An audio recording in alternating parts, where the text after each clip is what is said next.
लाडकी बहीण योजनेसंदर्भात महिलांसाठी दिलासादायक निर्णय आता सरकारने घेतला आहे। ई-केवायसी प्रक्रिया अपूर्ण राहिलेल्या किंवा चुकीची माहिती भरलेल्या महिलांना आता कागदपत्रे दुरुस्त करण्यासाठी आणखी एक संधी देण्यात आली आहे। त्यामुळे योजनेतून वगळल्या गेलेल्या अनेक महिलांना पुन्हा लाभ मिळण्याचा मार्ग मोकळा झाला आहे। लाडकी बहीण योजनेचा लाभ मिळवण्यासाठी राज्य सरकारने ई-केवायसी सक्तीची केली होती, मात्र अनेक महिलांनी योग्य कागदपत्र सादर न केल्याने, अपूर्ण माहिती भरल्याने किंवा तांत्रिक चुका झाल्याने त्यांची नावं योजनेतून वगळण्यात आली। सरकारने यापूर्वी ई-केवायसी दुरुस्तीसाठी 30 एप्रिलपर्यंत मुदत दिली होती, तरीही अनेक महिलांकडून आवश्यक कागदपत्र जमा झाली नाहीत। राज्य सरकारने आता अशा महिलांसाठी विशेष सवलत जाहीर केली आहे। ज्या महिलांची ई-केवायसी प्रक्रिया अपूर्ण आहे किंवा चुकीची आहे, त्या आता जिल्ह्यातील महिला व बाल विकास विभागाच्या कार्यालयात जाऊन आवश्यक कागदपत्रे सादर करू शकतात। महिलांकडून सादर करण्यात आलेल्या कागदपत्रांची पुन्हा पडताळणी केली जाणार आहे। पात्र ठरलेल्या महिलांचा लाभ पुन्हा सुरू करण्यात येणार आहे। राज्य सरकारने हा निर्णय घेताना स्पष्ट केलं की एकही पात्र महिला योजनेच्या लाभापासून वंचित राहिली नाही पाहिजे। हा यामागील मुख्य उद्देश आहे। मुदत संपल्यानंतरही महिलांना संधी देण्यामागे सामाजिक दृष्टिकोन असल्याचं सांगितलं जात आहे। यामुळे ग्रामीण आणि दुर्गम भागातील महिलांना मोठा दिलासा मिळणार आहे।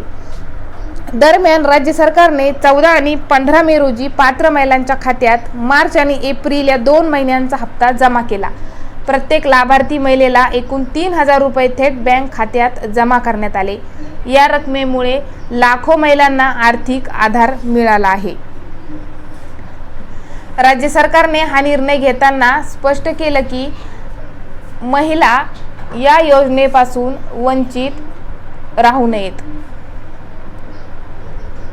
सरकारने केलेल्या पडताळणीत निकषात न बसणाऱ्या मोठ्या संख्येने लाभार्थी आढळून आल्या। यानंतर जवळपास 66 ते 76 लाख महिलांना योजनेतून वगळण्यात आलं। यामध्ये अपात्र लाभार्थी, चुकीची माहिती देणाऱ्या महिला आणि दुहेरी नोंदणी असलेली प्रकरणं समोर आली आहेत। लाभार्थी कठोर पडताळणी केल्यानंतर राज्य सरकारच्या तिजोरीवरील मोठा आर्थिक भार कमी झाला आहे।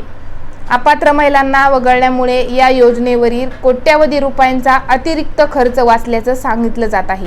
सरकार आता पात्र महिलांनाच लाभ मिळावा यासाठी डिजिटल पडताळणी प्रक्रिया अधिक मजबूत करत आहे।